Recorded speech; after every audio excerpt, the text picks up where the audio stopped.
உடைந்து போன பாத்திரத்தை ஆண்டவர் என்ன பண்ணுவார்னா மீண்டும் என்ன பண்ணுவார், புதுப்பிப்பார். அது வேண்டான்னு சொல்லி அந்த களிமண்ணை தூக்கி போட்டுற மாட்டார். வேண்டாம், இது தேவையில்லை. அது கெட்டு போன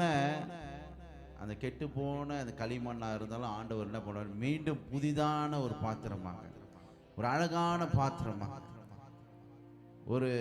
ஒரு பிசுறு இல்லாமல். ஏன்னா அந்த குயவன் செய்யும் போது பாருங்க, அது என்ன ஆயிடுச்சு, அந்த அப்படியே மண்ணில் அப்படியே உருகுலைஞ்சு போயிடுச்சு. அப்படி செய்யும் போதே சின்ன சின்ன மிஸ்டேக் ஆகி போயிடுச்சு. அப்படிதான் நம்முடைய வாழ்க்கையிலும் சில காரியங்கள் அப்படிதான், சின்ன சின்ன காரியம். அது ஏன்னா அந்த களிமண் வந்து கொஞ்சம் கெட்டு போயிடுச்சு.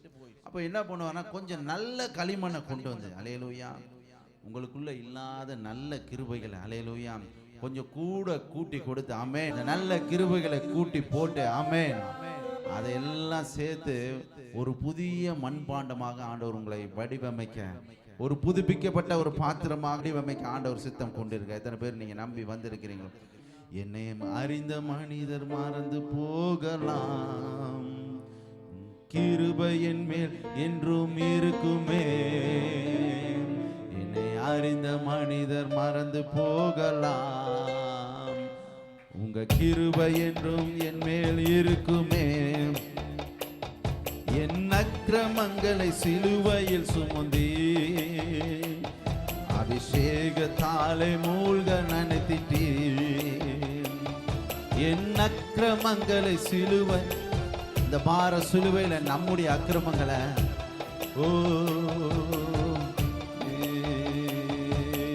உடைந்த பாத்திரம் எதற்கும் உதவாதவன், உருகுலைந்த பாத்திரம் நான் விரும்பாதவன், உடைந்த பாத்திரம் நான் எதற்கும் உதவாதவன், உருகுலைந்த பாத்திரம் நான் எவரும் விரும்பாதவன்.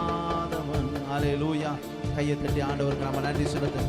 எல்லாம் ஒரு விஷயம், எல்லாம் கரங்களை தட்டி ஆவியில நிறைஞ்சு கர்த்தர் நம்ம இந்த இரவு வேலை நிறைக்க போறோம். வார்த்தை என்கிற ஒரு அபிஷேகம்